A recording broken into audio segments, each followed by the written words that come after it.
Well, a lot of people will say that we're already transhuman. In a sense, we've moved beyond our biological constraints. The moment that we started wearing clothes, the moment that we started having an external stomach, like a pot to cook food in, the moment that we started fashioning rocks into glass, and scraping that in such that we now wear them on our foreheads and see through them, fillings, hip replacements, pacemakers. That was Adam Ford, who is going to be helping me examine the concept of transhumanism and the intelligence explosion. I'm James Purser, and this is Purser Explores the World.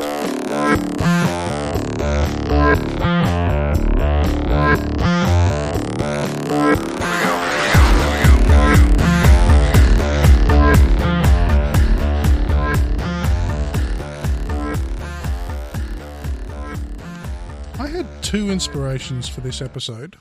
The first was something that Stilgarian said in the Tomorrow's Geek episode. There's all sorts of other areas of emerging technology which have the same kind of hobbyist experimenter thing that we had in the 1970s that fueled the personal computer revolution, so that then in 1982 we had the IBM PC, in 1984 the Mac. He says, completely kind of shortcutting the entire history of personal computing. So what we've got now, we've got 3D printing, where you can design and print stuff across the internet. And the one that I think is a sleeper is genetic engineering, because DNA sequences are now cheap devices. You can there's all sorts of services where you send them the data file which describes the DNA sequence you want, and they'll send you back a file full of it. So you're talking about DNA geeks, basically genetic hackers. Yep. After that episode, I started delving into the world of the biohacker. It turns out that there is a worldwide community of people who have decided to build their own biolabs in their garages. They have the capabilities to sequence genes in their backyards and even print living organic matter according to recipes shared online. Needless to say, I'm chasing down as many leads as I can to talk to these people. It will make an excellent episode.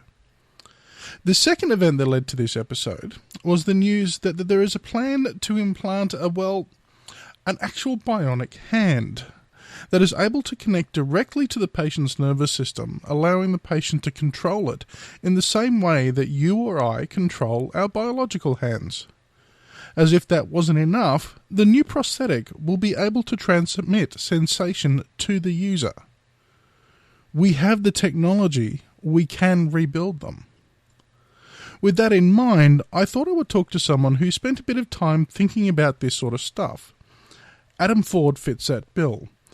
He's organised and helped organise a number of different conferences and events around the ideas of transhumanism and the related idea of the singularity. Now, I'm not going to try and explain what transhumanism is. I'm going to let Adam do that himself. Well, transhumanism is sort of like a cultural movement, and some interpret it as a philosophy whereby people can do things like eliminate or try to reduce the harmful effects of aging, and enhance human capacities like the intellectual capacity, our physical capacity, and our psychological profiles, so as to be more happy, for instance. So there's a lot of benefits from some of the emerging technologies which we see, and could be utilized to improve well-being and help humanity and maybe even other species flourish. I mean, this has been a staple of science fiction since the Jules Verne, basically, hasn't it? Well, science fiction has been, touching on these sorts of topics, or I shouldn't say touching, has been really involved in these kinds of topics, though they've been very much driven by plot devices or metaphors. And I think it's really good that there's a lot of stories out there. We're narrative creatures, and so we pick up on narratives, and we pick up on like the impressions of things a lot more than we do the actual information.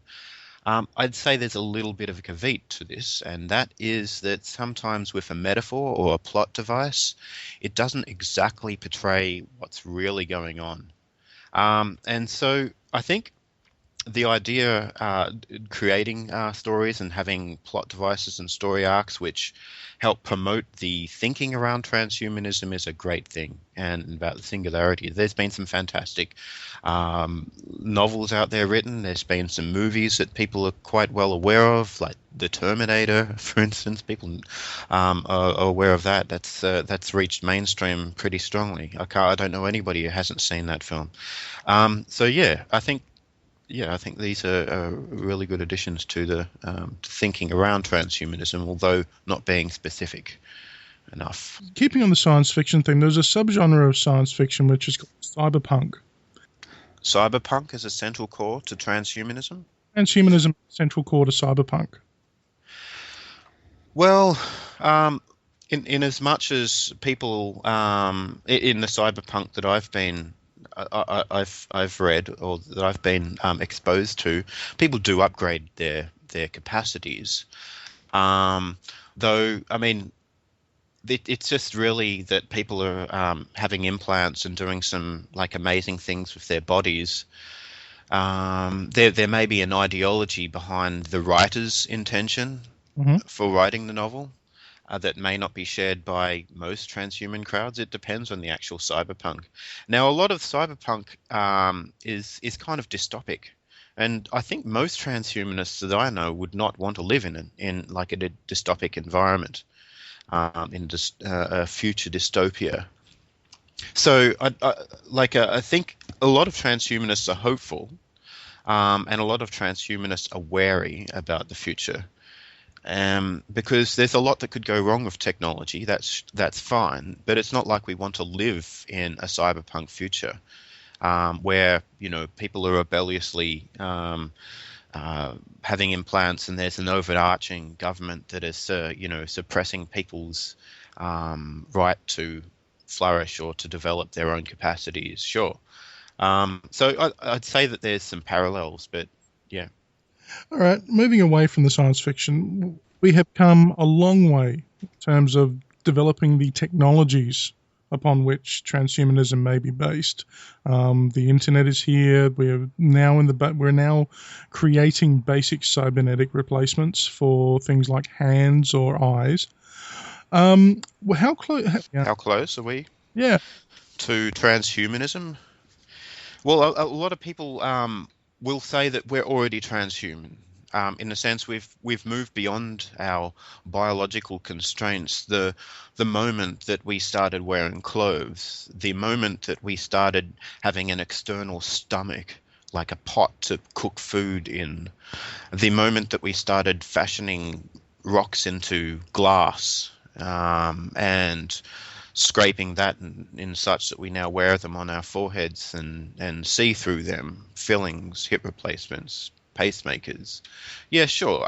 But I guess it's very hard for me to say when that sort of behavior starts and when it begins. We go back far enough, we can really say that any technology, if we assume that any technology is an idea that can be utilized, that perhaps is not driven wholly by our instinct, that it's not just like an instantaneous instinctual response to an environment, then perhaps that could be termed as going beyond our biology or going beyond our instinctual self. So it's a bit of a continuum there. So maybe some people, I think for me, I'd reserve, so as not to be too arbitrary, reserving the term transhumanism to mean more of the radical breakthroughs in like a human enhancement. Like, for instance, maybe genomics could be considered a transhuman technology.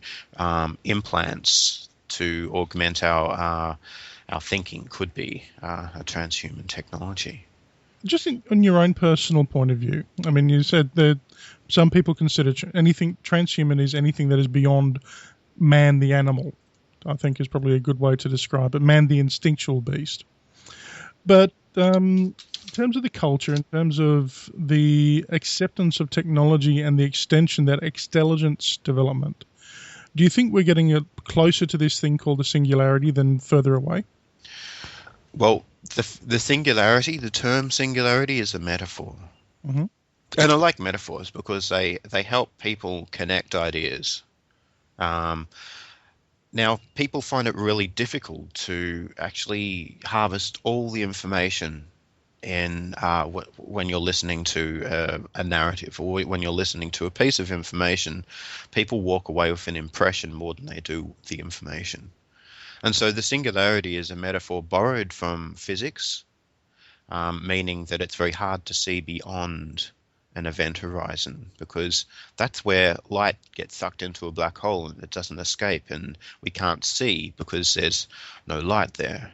One could say, well, what about Hawking radiation, which you've got entangled particles, like, for instance, like a couple of entangled particles. One could be inside the black hole, one could be outside the black hole. So watching the outside particle may give us information about what's going on inside the particle. So that metaphor too has been borrowed, saying, well, we may not be able to see what's beyond an event horizon, we may be able to see just enough to get an idea of what's beyond that singularity point, that event horizon.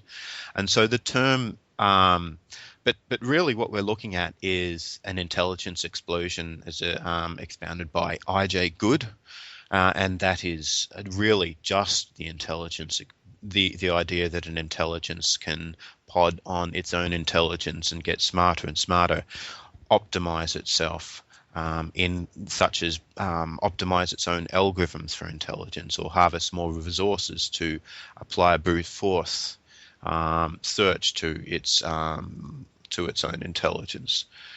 So the intelligence explosion for me is the more specific preferred term for what people usually mean by the singularity. The singularity is the intelligence explosion plus the idea that we can't see beyond an intelligence explosion. And then there's a common third one, which is the accelerating returns argument that's often put forward by Ray Kurzweil and co. And that's about the singularity being like the lead up to the intelligence explosion as well. That is the accelerating return. That is like the exponential increases in computer speed and all sorts of other things, like genomics getting better and better over time, and other sorts of technologies which are becoming more efficacious.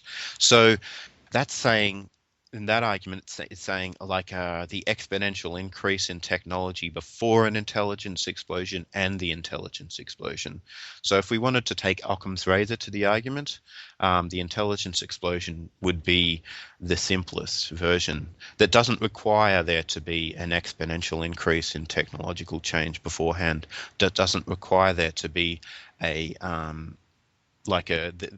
doesn't require it to be like in completely obscure what's happening after an intelligence explosion. What areas, to your mind, are leading the way? Yeah. Sorry, I kind of answered a different question. I'm really sorry about that. And so, how far are we away from this singularity point? Well, you can make some, I guess. I don't want to predict. I'm not going to do a Ray Kurzweil and say 2045. And I think it's interesting that he has done that, and people love dates. People like surety. People like to know exactly when things are going to happen, and 2045 is an interesting thing. And it's not a completely arbitrary prediction that he made.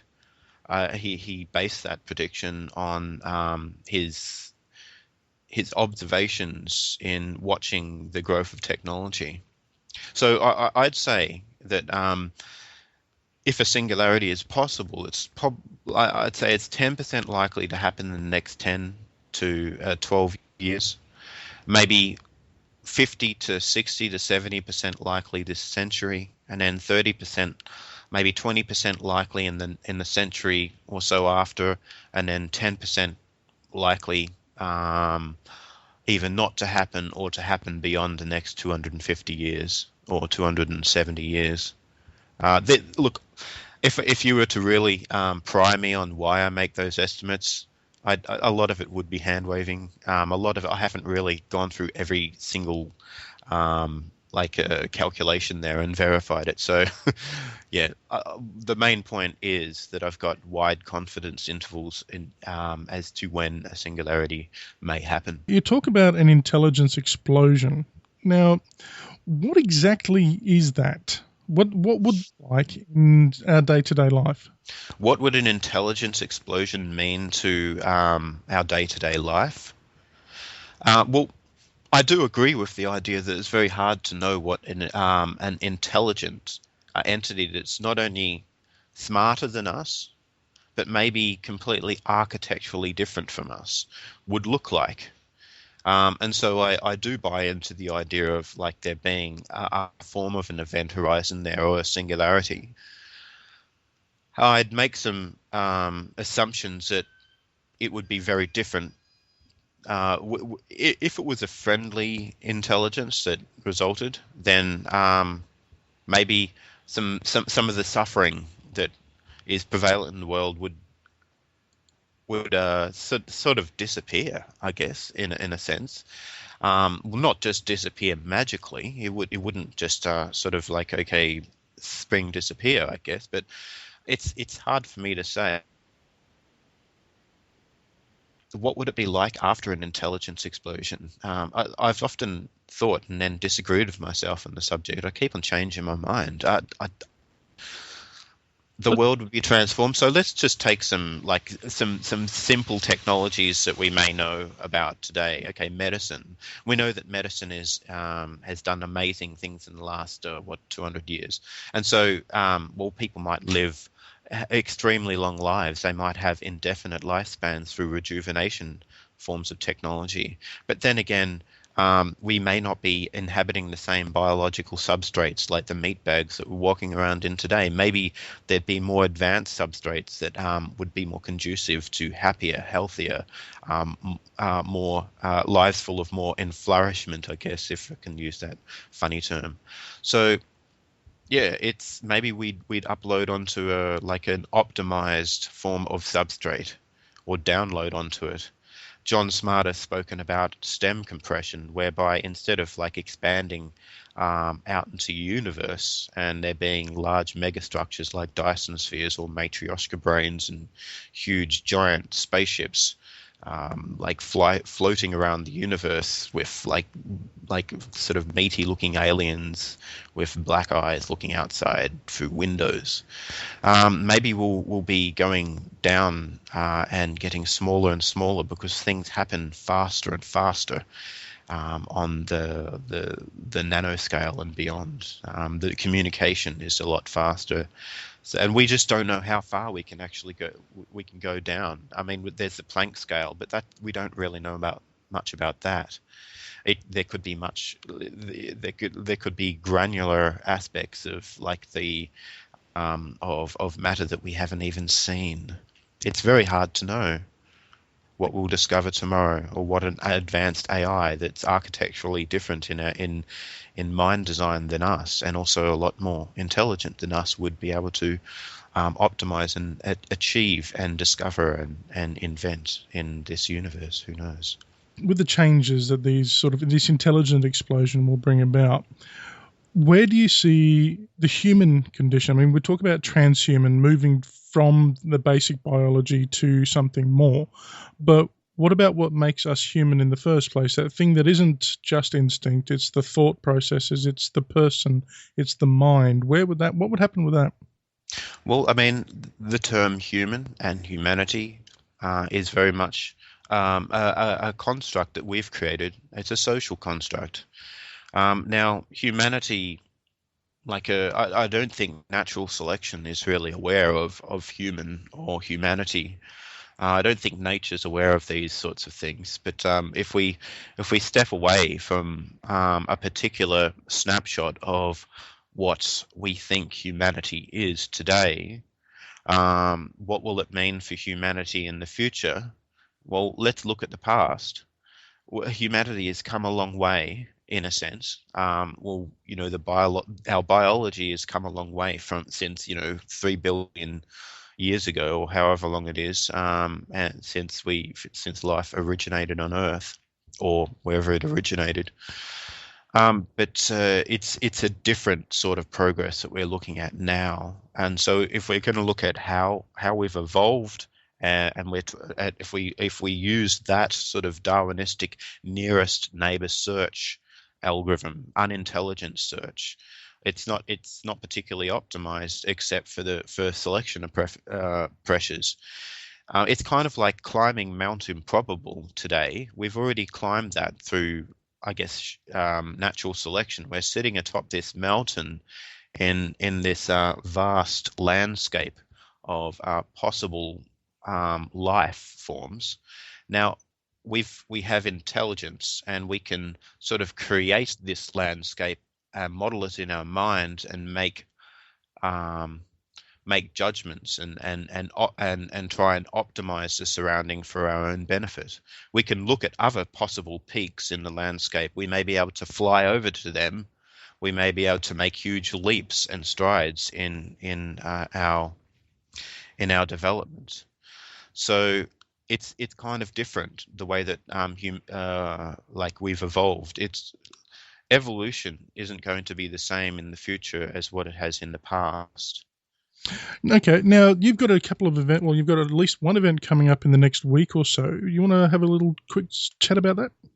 Well, there's Future Day, and that's March the 1st. And really, this is not meant to be exclusive for transhumanists or singularitarians or radical futurists. It's open. It's an idea that we should have a day to celebrate and ritualistically think about the future, because there are so many days dedicated to thinking about something in the past. Not to say that that's a bad thing. I think it's fantastic because we can actually learn from the past, right? But this day is specifically for thinking about the future, and that can be anybody from a strategic forecaster, like a future study expert, futurist. It can be people sitting in an office having a board meeting about where the company's going, or where a particular project within a company's going in the next 5, 10, 15, long-term future even.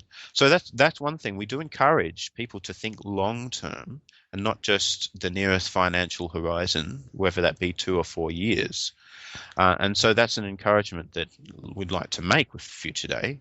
But, I mean, it's up to the people putting on the Future Day event, and it's really, it is up to interpretation, because I think any future or any attempt to make better predictions about the future and to get better at doing that is a good thing, and that's what we're trying to do at Future Day. Okay, so whereabouts are you holding it? Well, there's Future Day events happening all over the world. In Melbourne, one that I'm organising, it's happening at the AMP building at 750 Collins Street, Docklands, on Friday the 1st of March, starting at 5. It's $5, and that comes with beer, soft drink, and food, and some great speakers. Peter Alliard, who's a futurist, he's going to be taking us through a rapid prototyping exercise about the future of work. We've got Mark Ciatola, who's used to work for NASA and has got a really long career in space exploration spanning back a long time.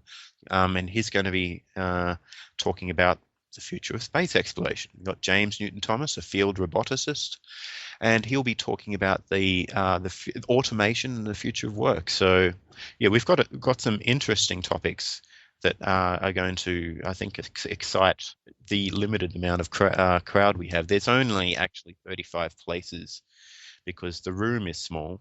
Mm-hmm. Yeah, and we're fast running out of space. I think there should be about 10 spaces left. So if you're interested, get in quick if you get this message in time. But in any case, check out futureday.org. Mm-hmm. Yes, and so I think that's a good thing. At times it really does sound very science fiction-y, doesn't it? But consider what I mentioned before the interview with Adam. Biohacking is a thing that's been happening for a number of years now. A patient will be receiving a truly cybernetic replacement for his hand this year. The ability to transmit visual information directly into the brain, bypassing damaged eyes and optic nerves, already exists. This is happening now. Imagine what it could be like in 20 years' time. I mean, I don't think we're going to see the utopia that some people expect, or in fact the dystopia present in so much cyberpunk fiction. But what it means to be human is going to change for a lot of people. Okay, that's it for another episode of Purser Explores the World. I do hope you're enjoying these episodes, and I would love to hear what you think. So please leave a comment on the episode page. One more thing before I go. You are now able to subscribe to email notifications for show updates and blog entries on the Angry Beanie site. This is alongside the ability to follow Angry Beanie on Twitter, Facebook and Google+. I've also added a donation button to the site. Now, I've posted an article explaining why, but the long and the short of it is this. I have some upgrades I need to make to the Angry Beanie recording setup, and I have some plans for Angry Beanie that could do with your support. Well, that's it for this episode. I shall speak to you next time.